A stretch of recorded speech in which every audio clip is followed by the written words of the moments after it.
அது அளந்து மேலே கோடு போடுங்க. மீதி கொஞ்சோண்டு இடத்துக்கு அந்த கல் வச்சா கரெக்டாக வரும். கண்ணு பக்கத்தை கை செய்யும்பாங்க. இந்த கல் பாதியை உடைச்சிட்டு அந்த கல் போதும். மீதி அதில் ஒரு கோடு போடு. நான் அதைத்தான் சொல்லுதேன். ஒரு கோடு போட்டு மீதி கல் கலவை போட்டுறணும். போட்டு இந்த கலவை போடுவே இல்லை உள்ள கல்லை வச்சு மேலே எப்படி அடைச்சி முடிஞ்சு போச்சு. வச்சுட்டு மேலே கல். இப்போ அந்த கல் கரெக்டாக இருக்குங்க. மீதி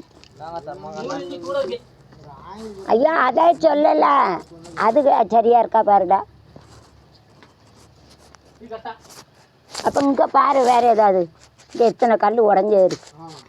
ஏதாவது ஒன்று அட்ஜஸ்ட் பண்ணி போடு. வேஸ்ட்டாக கூட இது பூரா துட்டு சும்மாவாது. எவ்வளோ கல் மண் 4000 ரூபா மண். வேறவே இதை மீதி கல்லை பூரா இதில் பறிச்சிடணும். போகிறதுக்குள்ளால வேணா அள்ளிட்டு போயிடுவான். அதை தக்கா வரைஞ்சிரு. கோடு போட்டு வரைஞ்சி வச்சுட்டேன்னா அவன் ரெடி பண்ணிடும்.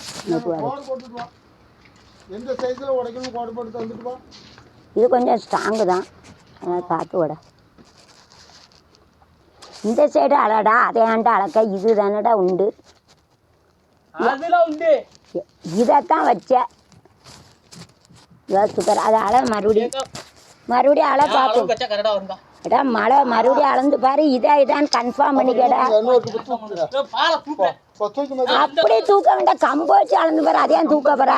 நான் ஒருத்தன் கம்பு வச்சு அதையும் தூக்கி மறுபடியும் வைக்கணும். அதை பார்த்துக்கோ நீ.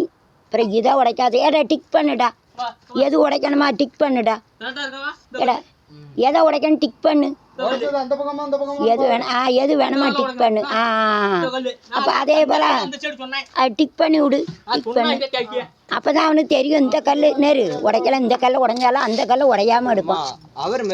அதை சொல்லலப்பா. சப்போஸ் இந்த சைடு உடைஞ்சாலும் பரவாயில்ல. அந்த சைடு மட்டும் உடையாமல் எடுக்கும்.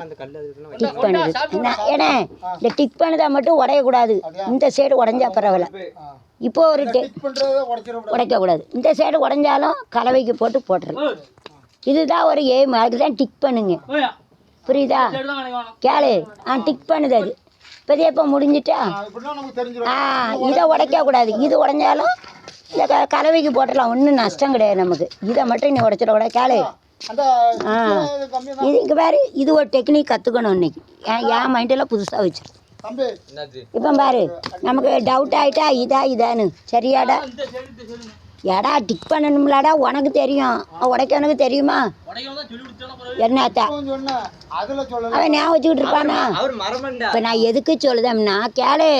அந்த சைடு உடையக்கூடாது. இந்த சைடு உடைஞ்சாலும் கலவை போட்டு போட்டுடலாம். புரிஞ்சுட்டா? இப்போ பாரு என்னடா இந்த டிக் பண்ணது எது உடையக்கூடாது. இது உடைச்சி போட்டாலும் ஒன்றும் இல்லை. முடிஞ்சிட்டு உடைக்காம எடு. ஏன்னா இந்த கோடு போட்டுல தானே எடுக்கணும். என்ன எடுக்க சே ஒன்று ஒன்றா உடைக்காது. அதிலே உட பரவாயில்ல. ஆமாம் ஒன்று ஒன்றா கொஞ்சம் கொஞ்சம் உடைச்சி என்னைக்கு வேலை பார்ப்ப நீ.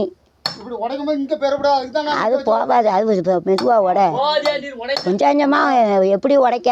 கொஞ்சம் கொஞ்சமாக உடைச்சா ரொம்ப டக்கு டக்குன்னு உடஞ்சிரும்.